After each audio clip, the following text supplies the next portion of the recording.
Les amis, aujourd'hui, c'est un drame qui m'amène à être devant vous sur Crépuscule TV. Et oui, chers amis, aujourd'hui, je vais devoir monter une cagnotte litchi pour un ancien ministre. Oui, chers amis, devant vous va se jouer un drame terrible, puisque nous avons un ex-ministre de l'Intérieur, Daniel Vaillant. Alors vous allez voir, il n'a de vaillant que le nom, à qui il vient d'arriver un drame tragique. Cela fait 25 ans, oui, mesdames, messieurs, qu'il n'a pas conduit. Et du jour au lendemain, il va devoir se débrouiller seul pour se déplacer. Non, ne partez pas. Je sais que la nouvelle est terrible et que la vidéo risque d'être longue et dure à supporter. Alors je vous demanderai de bien vouloir rester jusqu'au bout pour soutenir ce brave ministre. Et qui n'a pas fait que ça d'ailleurs, puisque cela fait 25 ans qu'il travaille dur pour nous, pour que nous allions bien, pour notre bonheur. Et aujourd'hui, il est victime d'un acte terrible, la fin des privilèges accordés à certains ministres. Non.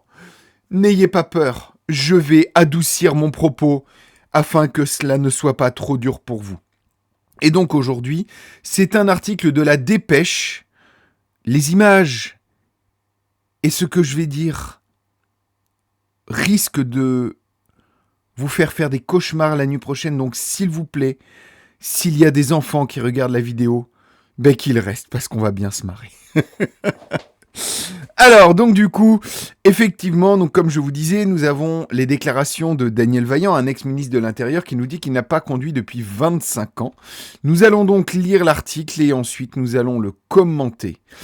Alors, à l'heure où le gouvernement cherche à faire des économies de tous les côtés, comme nous finalement, j'ai envie de dire, les anciens premiers ministres et ministres de l'Intérieur n'y échappent pas. À partir de ce 1er janvier, ils n'auront plus le droit à un chauffeur et une protection policière à vie payée par l'État. Alors, protection policière pourquoi ? Parce que, honnêtement, je savais même pas qui était Daniel Vaillant. Alors, de là à ce qu'il ait besoin de protection, alors, je peux comprendre. En vrai, j'ironise, mais je peux comprendre.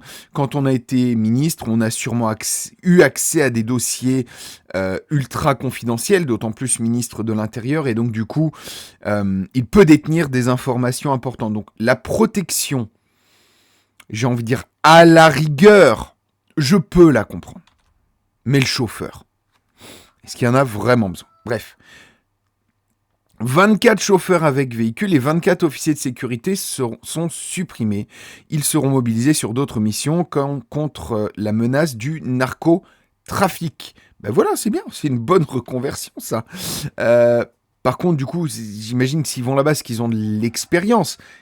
Ils connaissent le narcotrafic et aussi les clients. Ils en ont peut-être fréquenté dans leur ancien poste. Je dis ça. Je ne fais que supputer. 14 anciens premiers ministres bénéficiaient toujours de ces avantages. Les voitures avec chauffeur ont coûté 1,58 million d'euros en 2024 selon les chiffres fournis par le ministère de l'économie en mai dernier. La protection policière des anciens premiers ministres et ministres de l'Intérieur représente un budget de 3 millions d'euros par an selon le ministère de l'Intérieur cité par LCI. Je n'ai jamais été pour les privilèges. Oh, quel homme formidable. Parmi ces hommes politiques concernés, il y a Daniel Vaillant.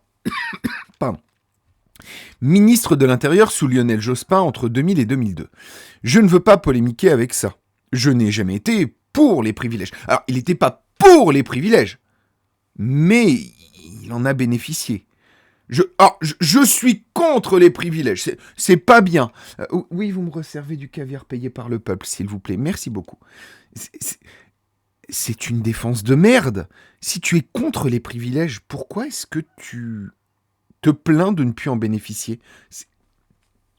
La pire défense du monde, c'est complètement con. Putain, non mais, il se fout de notre gueule, hein. On est d'accord. Et j'ai toujours dit, si c'est pour tout le monde pareil, je n'ai rien à dire, indique-t-il à RTL. et j'ai toujours... Attends. Ah oui, je suis socialiste, je le reste. Pardon, excusez-moi. Je n'ai jamais été pour les privilèges, je suis socialiste. Ouais, ça explique bien des choses. Je suis socialiste, je le reste. Et j'ai toujours dit, si c'est pour tout le monde pareil, je n'ai rien à dire, indique-t-il à RTL. Mais oui, bien sûr. Si c'est pour tout le monde pareil, je n'ai rien à dire. Qu'est-ce qu'il a voulu dire par là? Alors honnêtement, est-ce que quelqu'un comprend la phrase? N'hésitez pas à me dire dans les commentaires si vous avez compris cette phrase. Moi, je la comprends pas. Je n'ai jamais été pour les privilèges, je suis socialiste, je reste. Et j'ai toujours dit, si c'est pour tout le monde pareil, je n'ai rien à dire. On n'a pas tous une voiture avec chauffeur. Enfin, si, moi j'ai ma femme, parce que j'aime pas conduire. Je conduis que vraiment quand il y a besoin. Je conduis parfois pas mal quand c'est pour du boulot ou voilà. Mais je déteste conduire. J'ai un chauffeur, mais c'est ma femme. Je la paye pas. C'est complètement con ta phrase, mec. Avec tous ces privilèges. Oh bah donc c'est bien des privilèges. Avec tous ces privilèges, Daniel Vaillant n'a plus conduit une voiture depuis 25 ans. Âgé de 76 ans, pas en bonne santé, dit-il. Ses proches lui ont demandé de ne plus reconduire. Comment je fais alors, s'interroge-t-il. C'est un changement de vie. Est-ce qu'on a une photo de ce monsieur? Vous allez comprendre ce qu'on veut dire par il n'est pas en bonne santé. Attendez, on va... Voilà. Daniel Vaillant. Vous allez tout de suite comprendre. Voilà à quoi ressemble aujourd'hui Daniel Vaillant. Eh ben oui, à force de prendre la bagnole, hein, et de pas marcher, ben voilà à quoi on ressemble. Alors, indice, si tu veux être en bonne santé, ben marche. C'est bien, t'as plus de chauffeur, tu vas pouvoir marcher. Alors, fais pas un marathon dès ce matin, hein. Faut t'y mettre petit à petit, hein. Mais marche, juste un petit peu. Tu verras, ta santé va s'améliorer. Hier, avec ma femme et mes enfants, on a été se faire une petite marche de 8 km en forêt, là, dans le coin. Ben, je vous jure, après les fêtes, ça fait du bien, hein, parce qu'on a bien bouffé aussi pendant les fêtes. 2 anciens ministres font l'objet d'une exception. Bernard Cazeneuve... Oh, Nanar Cazeneuve, il fait l'objet d'une exception.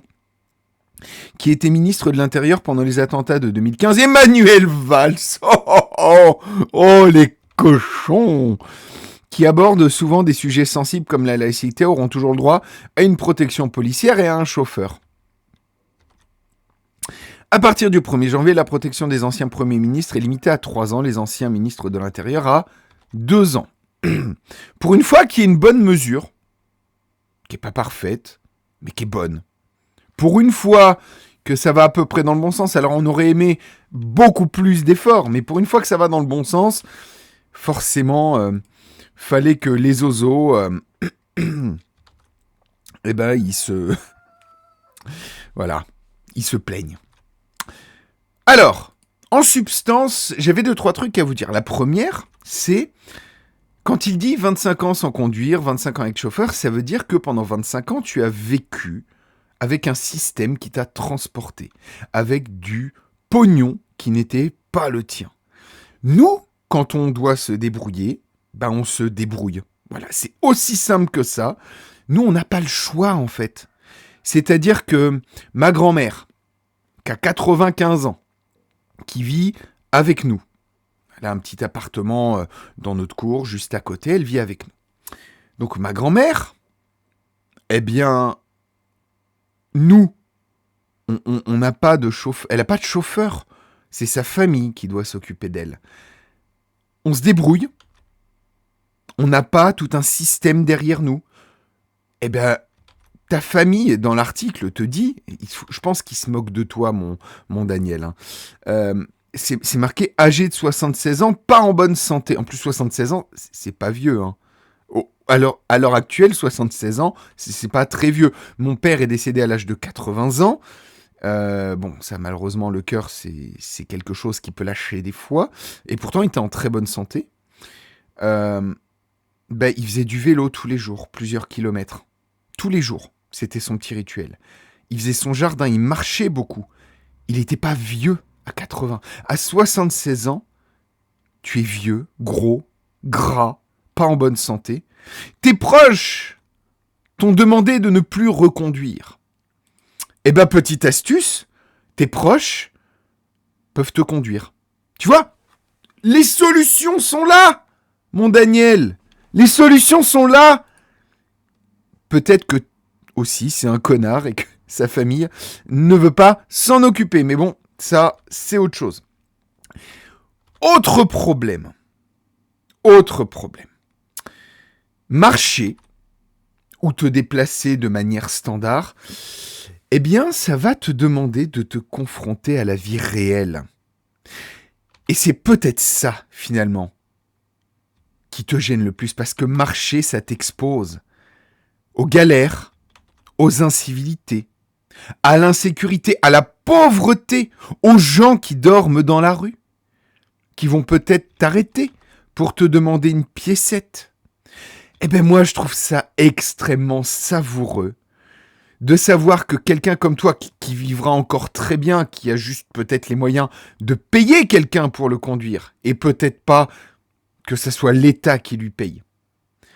Eh bien, moi, je trouverais savoureux qu'une personne comme ça soit obligée d'être confrontée à la réalité, à ce qu'ils ont engendré. Et si demain, tous les hommes politiques devaient être confrontés aux lois qu'ils ont eux-mêmes votées, eh bien peut-être qu'on en arriverait à un gouvernement plus démocratique. Cette remarque qu'il a faite va bien au-delà de tout simplement « je n'ai pas conduit, ah c'est rigolo, on se moque de lui ». Non, ça va bien au-delà les amis. Ça nous montre que le système est à changer complètement. Il faut que les gens qui votent les lois soient confrontés à leurs propres décisions. Qu'ils soient payés le salaire médian.